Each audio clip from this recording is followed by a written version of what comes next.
আসসালামু আলাইকুম, welcome to Salma's cooking. আজ আমি আপনাদের সাথে শেয়ার করব কিভাবে খুব সহজে রেস্টুরেন্ট স্টাইলে মজাদার গরুর কলিজা ভুনা তৈরি করবেন।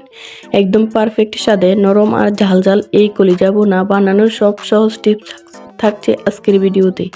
তাহলে চলুন দেখে নেওয়া যাক কিভাবে তৈরি করবেন সুস্বাদু গরুর কলিজা ভুনা।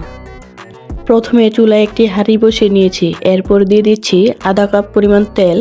তেলটা হালকা গরম হয়ে গেলে এতে যোগ করছি 2.5 কাপ পেঁয়াজ কুচি। পেঁয়াজগুলো হালকা নাড়াচাড়া করে এখন ঢাকনা দিয়ে ঢেকে দিব।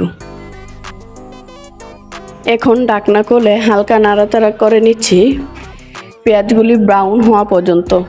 হালকা বাদামি রং হয়ে আসলে দিয়ে দিচ্ছি 1.5 টেবিল চামচ আদা রসুন বাটা। এখন একে একে দিয়ে দিচ্ছি স্বাদ মতো লবণ,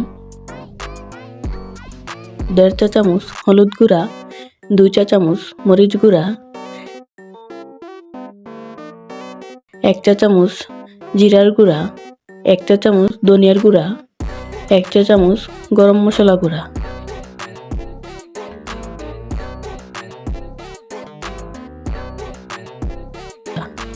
এর সাথে দিয়ে দিচ্ছি আস্ত গরম মশলা, যা রান্নায় নিয়ে আসবে দারুণ সুগন্ধ।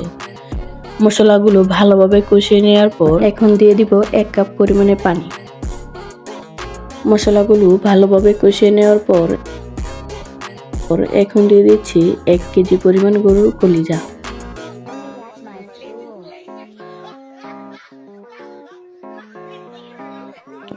কলিজাগুলো দেওয়ার পর মশলার সাথে খুব ভালোভাবে মিশিয়ে নিচ্ছি, যাতে প্রতিটি টুকরোর ভেতরে সুন্দরভাবে মশলার স্বাদ ঢুকে যায়।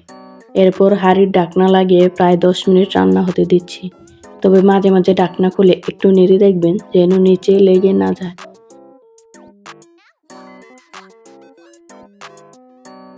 দশ মিনিট পর ঢাকনা খুলে দিয়ে দিচ্ছি 2 কাপ পরিমাণের পানি, যাতে কলিজাগুলো ভালোভাবে সিদ্ধ হয়ে যায় এবং মশলার সাথে দারুণ একটা ঝোল তৈরি হয়। কলিজাগুলো পুরোপুরি সিদ্ধ হয়ে গেলে এখন দিয়ে দিচ্ছি পরিমাণ মতো ঝোল।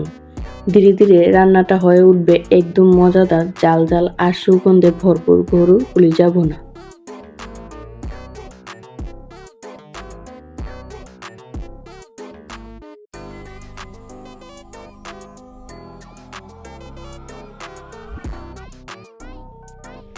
দেখতেই পাচ্ছেন কি সুন্দর রং আর ঘন মশলা, একদম রেস্টুরেন্ট স্টাইল ঝাল ঝাল গরুর কলিজা ভুনা তৈরি হয়ে গেছে। গরম ভাত কিংবা নরম পরোটার সাথে খেতে হবে অসাধারণ। ভিডিওটি ভালো লাগলে অবশ্যই লাইক, কমেন্ট এবং সাবস্ক্রাইব করতে ভুলবেন না।